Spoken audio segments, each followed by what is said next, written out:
mag-harvest po. Tayo mag-harvest ng saluyot. Ayun, dami tayong mag-harvest ng saluyot. Alam mo ba ang saluyot ay gustong-gusto niya po sa yun. Gustong-gusto niya rin sa tubig. Lumalago siya lalo na kapag yung tinanim mo pong buto ay lagi nung didiligan para yan, tumubo agad. Ako ilang araw din ako, ilang buwan pala ako na naghintay na tumubo sila.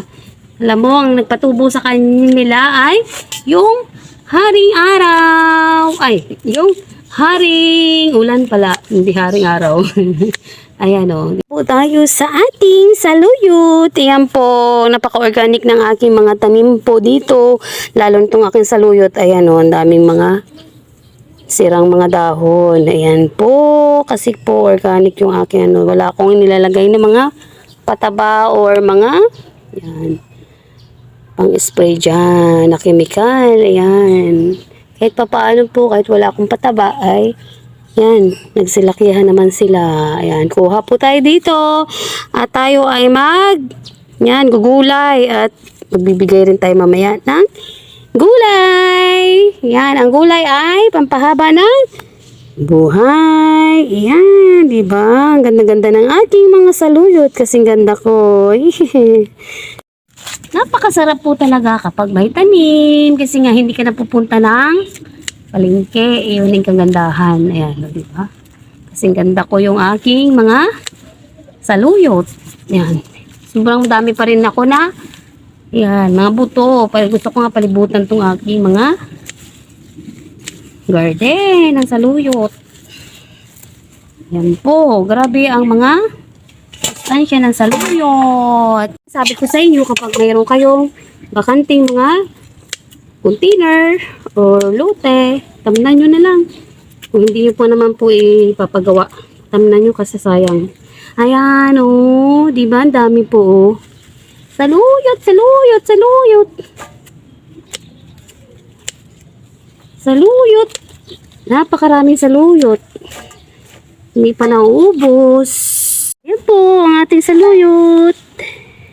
Sobrang dami pa po nila. Ayan. Ayun pa. Ayan. Yung mga ibang malalaki po ay yan.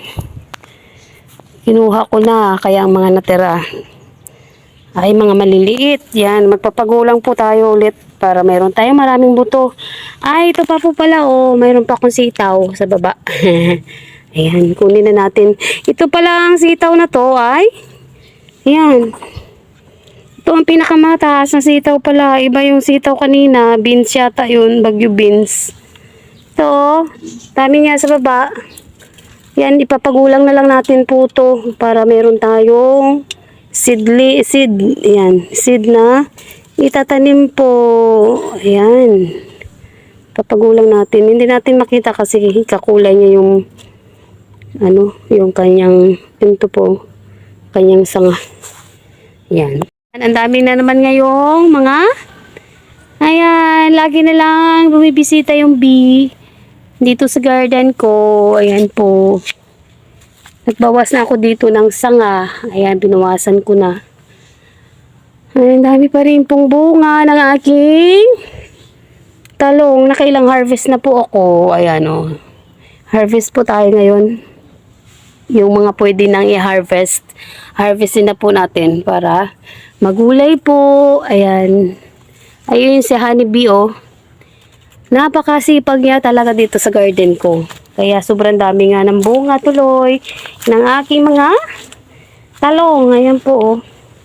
Pwede na ito i-harvest po oh. Yan tayo po ay mag-harvest. Ang dami pong bunga.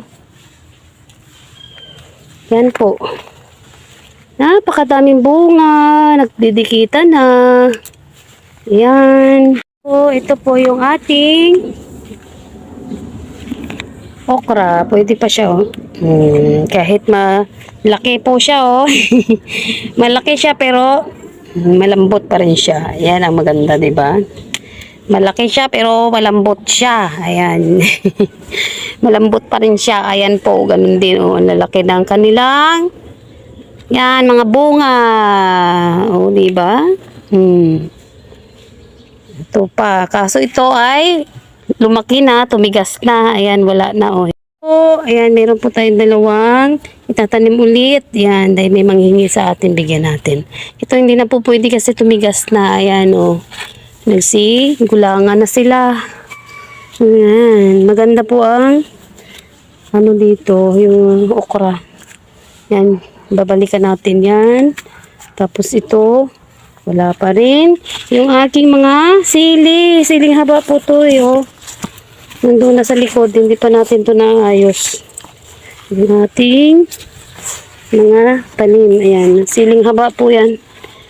Ayan, maglilipat tayo ng sili kasi nga natatakpan sila. Ayan, kawawa naman, oh.